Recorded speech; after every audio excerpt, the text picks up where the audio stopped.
The year the world fell apart did not come with a single explosion or one great event. It came quietly, one disaster at a time, like a slow storm building strength. The rains would not stop for months, flooding whole towns. Crops failed, food became scarce, and the people who once lived comfortably began to fight for every grain. Cities that used to glow at night with laughter, traffic, and light became dark and silent. Streets were empty, shops stood broken, and the only sound left was the wind moving through hollow buildings. It felt as if the earth itself had grown tired of humanity and decided to rest. In the middle of all this chaos lived Elias, a young doctor who had once believed that kindness could heal anything. For years he had worked in the hardest places: war zones, refugee camps, disaster sites. He had seen pain before, but never like this. This was different.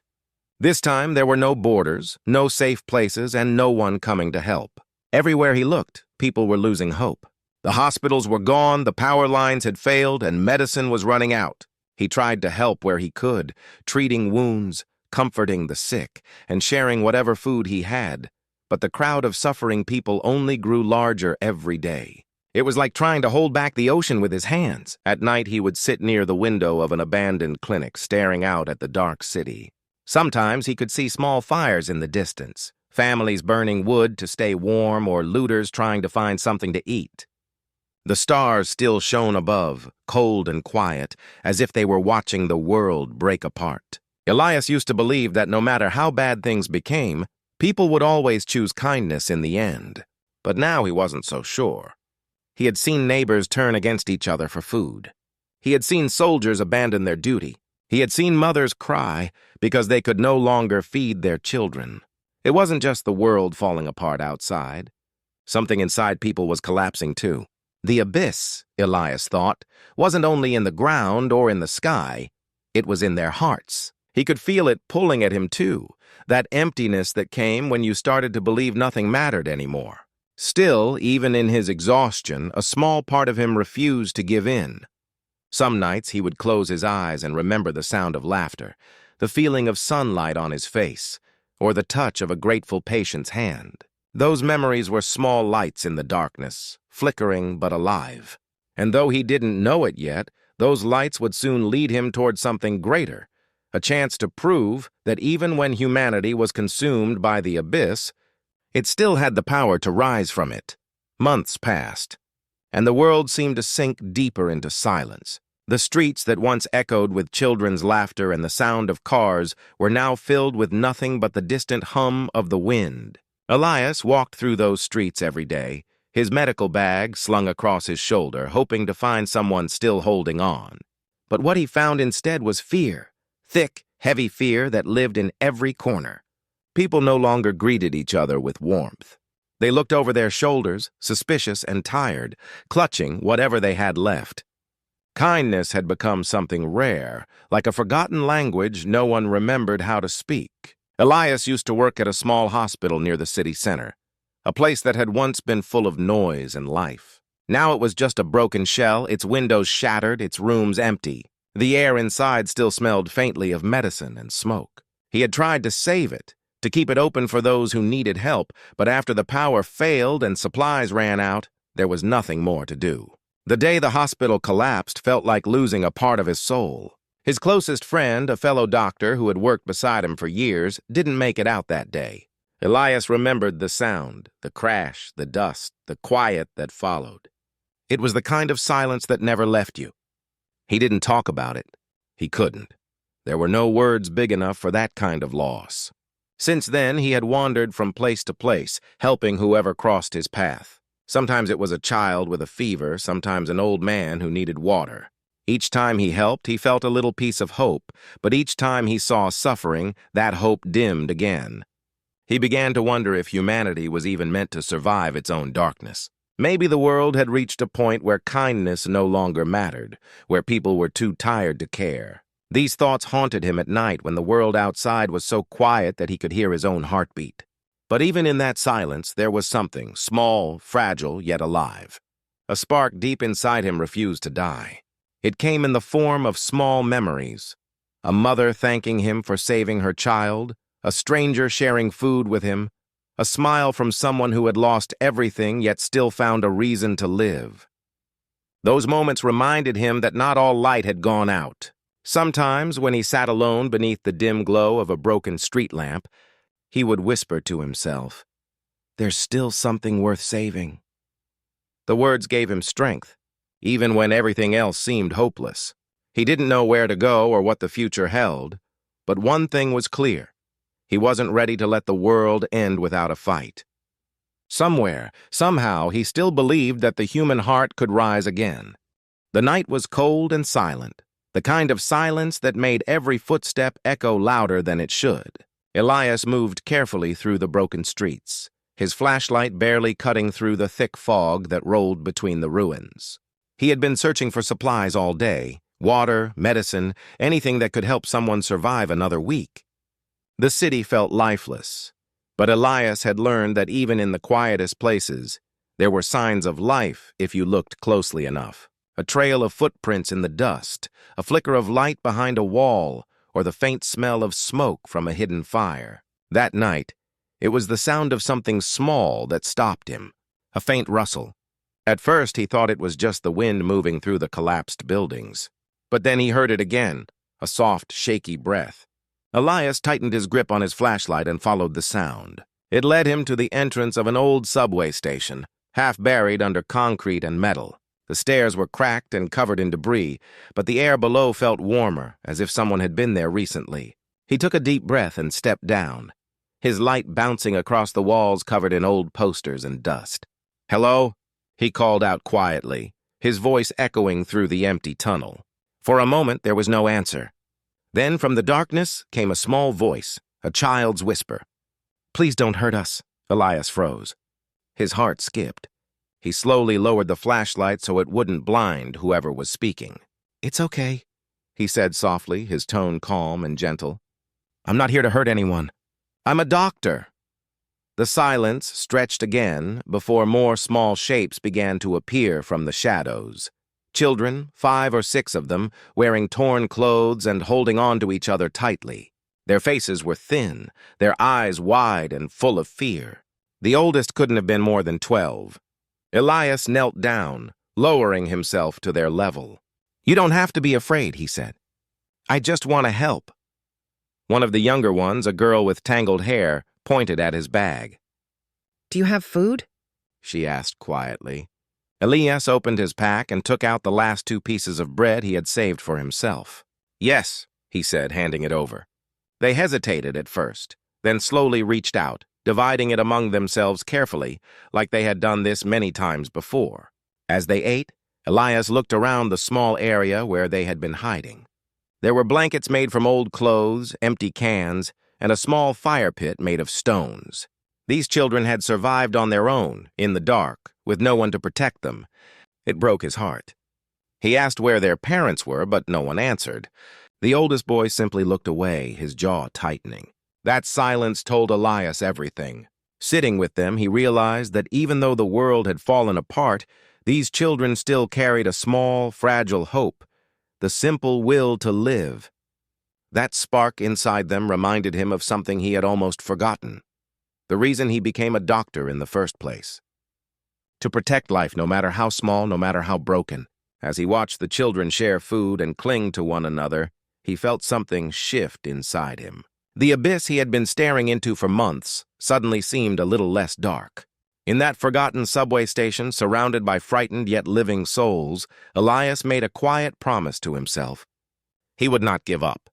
If these children could survive the darkness, then he could be the one to bring them light. Elias worked for hours collecting anything that could help keep the children alive. He searched the broken buildings for cans of food, bottles of clean water, old blankets, and scraps of medicine. Each discovery, no matter how small, felt like gold. When he returned to the subway tunnel, the children ran to him, their eyes shining with a kind of hope he hadn't seen in months. He showed them how to use the supplies, how to stay warm, how to clean their cuts, how to share food fairly. Slowly, the fear that filled the dark tunnel began to fade. Days passed, and the children started to laugh again, soft at first, then louder. That sound gave Elias a reason to keep going.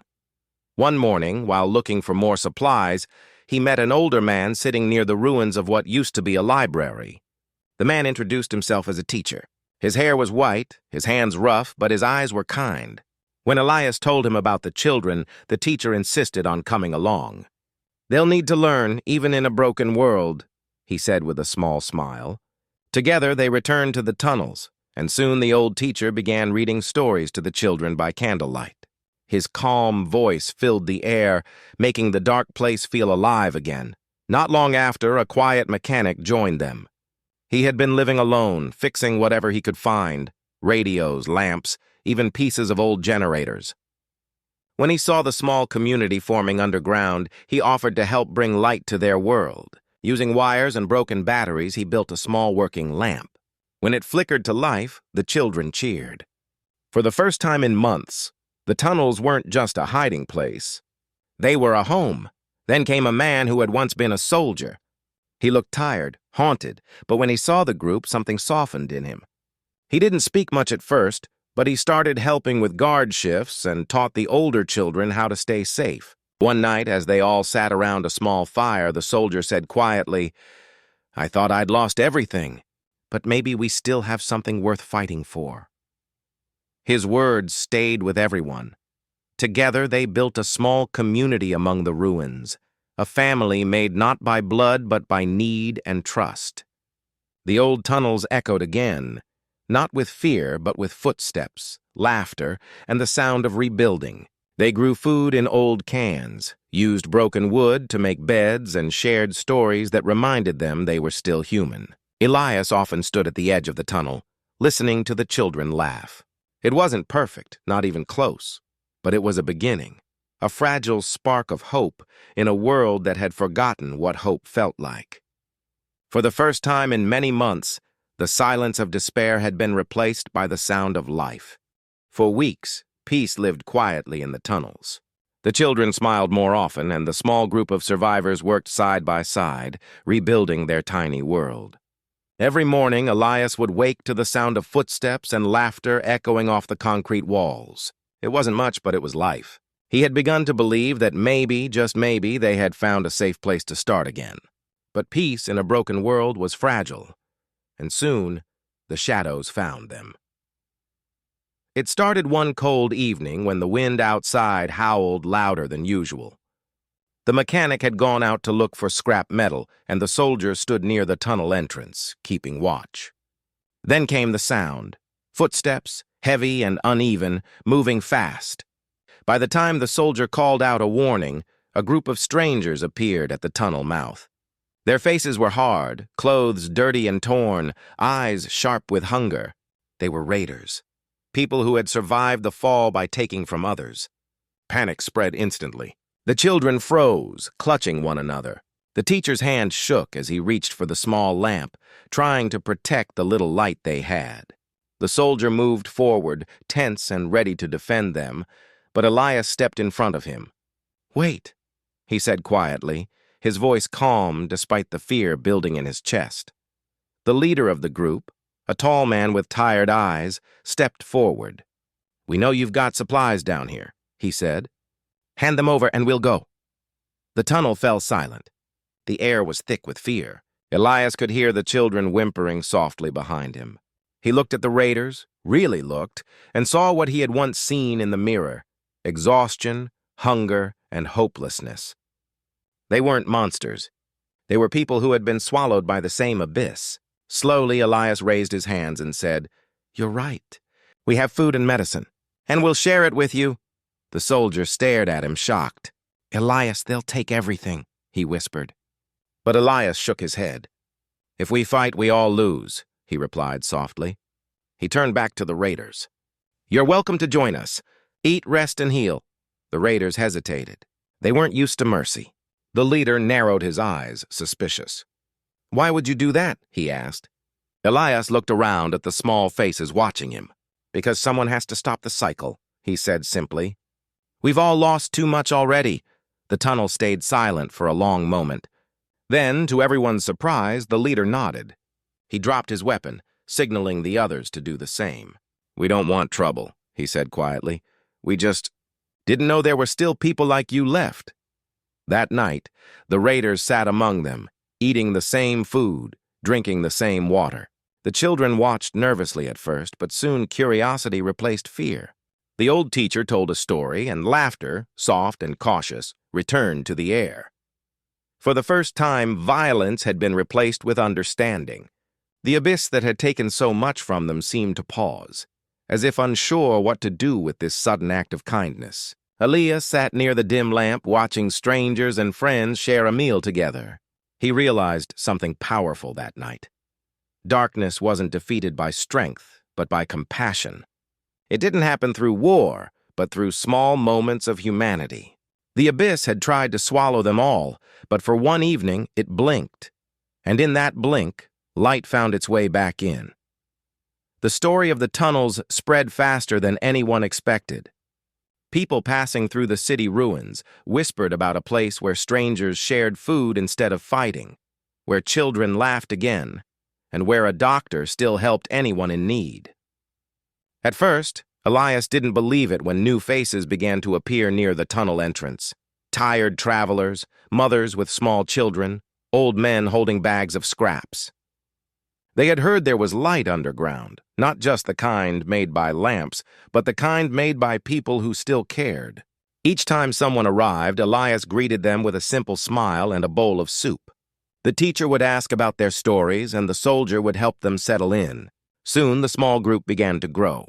It wasn't easy to feed everyone, but they learned to make do with what they had. The mechanic, always creative, found pieces of old machines and built tools to collect rainwater and filter it clean. The teacher started keeping notes on scraps of paper, recording what they learned about surviving and rebuilding. The new arrivals brought their own skills, too. A gardener who remembered how to grow vegetables.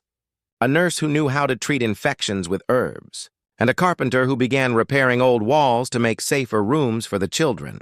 Every person added something new, and every act of kindness made the place stronger. The tunnel that had once been a hiding spot slowly turned into a community built on hope. One morning, Elias stood outside and looked toward the skyline. The city still looked broken, but it wasn't silent anymore. You could hear sounds again, voices, footsteps, laughter echoing faintly through the empty streets. Small groups had started forming across the city, following the example of the tunnels.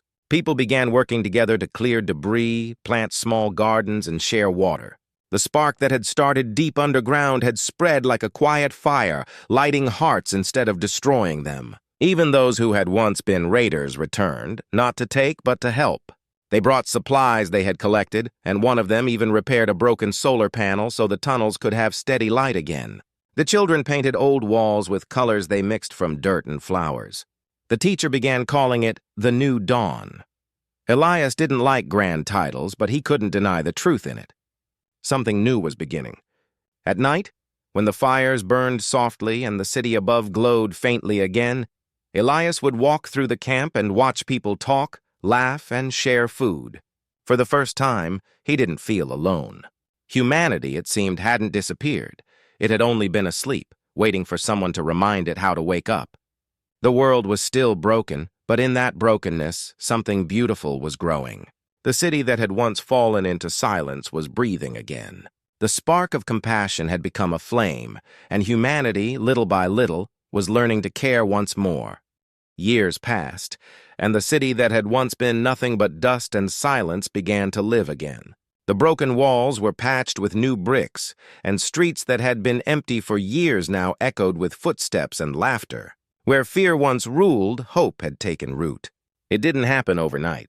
It took patience, mistakes, and countless small acts of courage. But people had learned to rebuild not just their homes, but their hearts. The day the first school reopened felt like the world itself had taken a breath after a long silence. It wasn't a grand building, just a repaired structure made from the remains of an old library, powered by solar panels the mechanic had built years ago from scraps. The light from those panels flickered to life, not just in the classroom, but in the hearts of everyone who stood there to see it. The children gathered in the courtyard, their faces clean, their eyes bright with curiosity. They carried notebooks made from old paper, pencils cut short but still useful. The teacher, older now and slower, stood in front of them with a proud smile. Today, he said softly, we begin again. His voice trembled, but it carried strength. Around him, parents and neighbors watched with quiet joy. These were the same children who had once cried in fear, who had known hunger and darkness. Now they laughed in the sunlight, chasing one another across the open field behind the school. Their laughter was pure, echoing against the walls like a song that had been waiting to be sung. Elias stood at a distance, leaning on a walking stick. His hair had turned gray and his hands were lined with time, but his eyes still held that same gentle light. He watched the children run and play, and tears slowly filled his eyes. Each laugh reminded him of the days in the tunnels, the hunger, the fear, the long nights spent wondering if humanity would ever find its way back. Yet, here they were, alive and growing, proving that the human spirit could not be buried forever. The soldier stood beside him, now smiling instead of frowning, and the mechanic adjusted one of the solar panels nearby, whistling as he worked. Elias didn't say much, but deep inside he felt peace. The world hadn't ended. It had changed. Humanity hadn't been destroyed. It had only been sleeping, waiting for someone to remind it how to rise again. He thought about the first time he had found those children in the subway and how small that spark had been. Now that same spark had turned into a flame that lit up an entire city. As the sun began to set, the solar panels glowed softly, powering the lights inside the little school. Elias smiled through his tears and whispered to himself, "We made it." For the first time in years, he believed completely that the light would never fade again. The evening sky glowed with soft orange light as Elias stood at the edge of the rebuilt town, the wind brushing gently against his face. From where he stood, he could see everything. The small school glowing under solar lamps, the houses made from recycled wood and metal, and the people moving about with a calm sense of purpose. Children's laughter floated through the air, mixing with the sound of tools, hammers, and footsteps.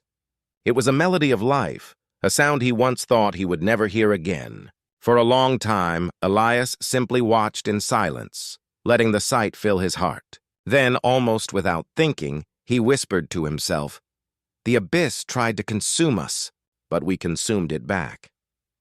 The words came softly, carried away by the wind, but in them was a truth that no one could deny. He thought back to how it all began. The storms, the hunger, the fear. He remembered the hopelessness in people's eyes, the way humanity had turned on itself when everything fell apart. Back then, it had felt like the world was finished. But now, standing here, he realized something powerful. It wasn't strength or power that brought them back. It was compassion. People had chosen to care again, to reach out when it would have been easier to walk away. That was what saved them. The darkness that had once ruled wasn't gone because of victory or weapons. It had faded because kindness had found its way back into human hearts. As he looked around, Elias saw faces he knew well. The teacher sitting outside the school, helping a child write their first words.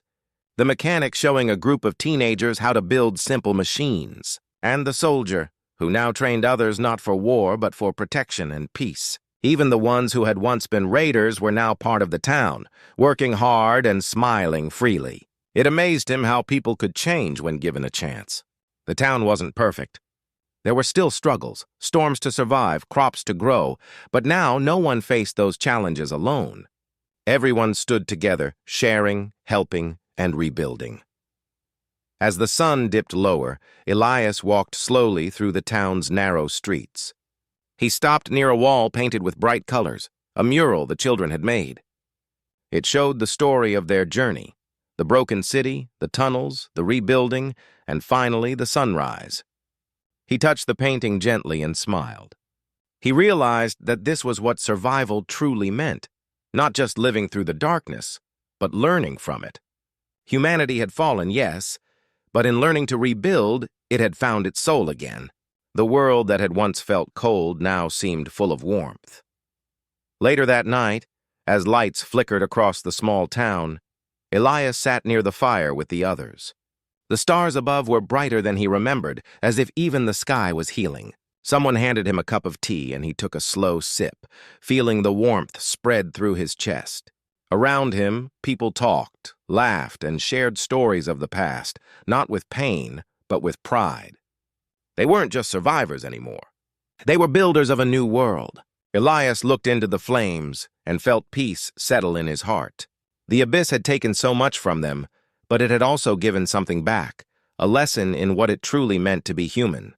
Compassion had triumphed where power had failed. As the night deepened and the fire crackled softly, Elias closed his eyes and smiled, knowing that humanity would never be consumed again.